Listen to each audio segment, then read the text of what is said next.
Greetings of the day. This is Ritvika Goyal from class 8 Primrose. So from social science today I am taking chapter number 9 from history, women and reform.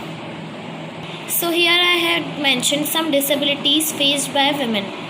First, low status of women in the society. She had never permitted to live independently. In her childhood she should depend on her father. In her youth she should depend on her husband, and in old age she should depend on her sons. This paragraph says that in every stage of life, earlier women had to live with dependency. They had to depend on others, like in her childhood on her father, in her youth on her husband, and in her old age on her sons. She was always considered inferior to men. Second one is female infanticide. To some people, the birth of a daughter was nothing less than a curse. So, as such, they used to kill the girl child at the moment they were born. Earlier, to some people, the birth of a girl was nothing less than a curse. And because of this, they used to kill the girl child at the moment they were born. Neglect of female education. Girls were often neglected in the field of education. It was considered useless to give them education as they were neither required to seek employment nor study scriptures. Women were never permitted to take education, and even it was considered useless to give them education as they neither required to seek employment nor to study scriptures. Fourth one is the dowry system. Marriage of a girl was almost impossible without a suitable dowry. Many poor girls had to remain unmarried or commit suicide. Basically, this dowry system is like that. In this dowry system, one party has to fulfill the demands of the another party, and generally it's the boys party which demands, and it's a girls party, the girls family, the boys family which demands, and girls family which had to fulfill their demands. And because of this, many poor girls had to remain unmarried or commit suicide. Fifth one is absence of independent status. A woman without her husband had low status in the society. Without her husband, a woman was considered as inferior. She was considered like nothing, and in no other position except a housewife she could live in the society.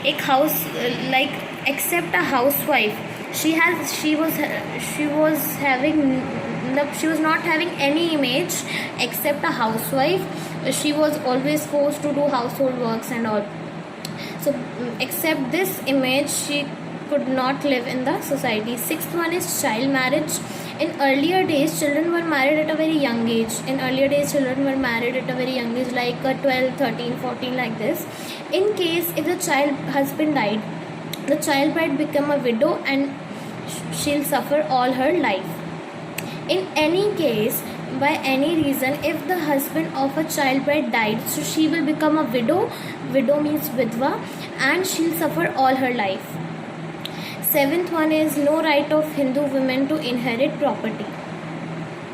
In the Hindu society, a woman had no right to inherit the property. It says that in our Hindu society, women had no share in the property of her parents. Eighth one is no permission for widow remarriage. Man could marry as many wives as he liked, but women, if widowed, was regarded as a burden both on family and society. It says that man could marry as many as wives, like 1, 2, 3, 4 as he liked, but women, if widowed, if in any case, by any reason, if the husband of a child bride died, she'll become a widow, and if she widowed, then she was regarded as a burden both on family and society. Ninth one is the sati system. It was regarded noblest virtue for a woman to burn herself on the funeral pyre of her dead husband. If they hesitated, the so-called priests and relatives would push them into the flames. But it was never heard or mentioned that at any time man burned himself. It only proves that how society had tortured women. It says that if the husband of a child bride died, so she was even forced to she was asked to get into the particular fire in which the body of her husband had been taken. That is known as funeral pyre. And if she'll hesitate, then the so-called priest means pujari, and relatives would push her in the flames. But it was never heard or mentioned that at any time man burnt himself. So man burnt himself, it was never heard or mentioned anywhere. So it only proves that how society had tortured women. Thank you. Have a good day ahead.